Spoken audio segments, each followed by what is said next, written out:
আবু জুনায়েদের মনে এলো এখন তিনি এই বিশ্ববিদ্যালয়ের উপাচার্য। তার হাতে অনেক ক্ষমতা। শিশু যেমন প্রথম মাতৃস্তন মুখে লাগিয়ে দুধের স্বাদ অনুভব করে, তেমনি আজ সকাল থেকে তিনি ক্ষমতার স্বাদ অনুভব করতে আরম্ভ করেছেন। এই ক্ষমতা নিয়ে কি করবেন চিন্তা করতে লাগলেন। এই ক্ষমতা নিয়ে কি করবেন? এই অপার ক্ষমতা দিয়ে যদি তার কোনো একটা শখ পূরণ করতে পারতেন, তাহলে সবচাইতে খুশি হয়ে উঠতে পারতেন।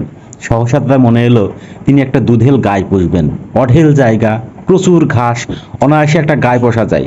গায়ের কথা মনে হওয়ার পর তার বাপের চেহারাটা চোখের সামনে জেগে উঠল। তার বাবা প্রতিদিন ধলেশ্বরীর পাড়ে পাড়ে দড়ি ধরে গাই গরুটা চড়াতে যেতেন। একদিন পাড় ভেঙে বাবা এবং গাই উভয়ই পানিতে পড়ে গিয়েছিলেন। আয়ু ছিল তাই বেঁচে গিয়েছিলেন।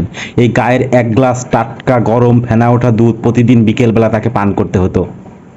বাবা মরেছেন কতদিন হয়ে গেল, তবু মনে হয় গতকালের ঘটনা। আবু জুনায়েদ বারবার পরীক্ষায় ভালো করতেন,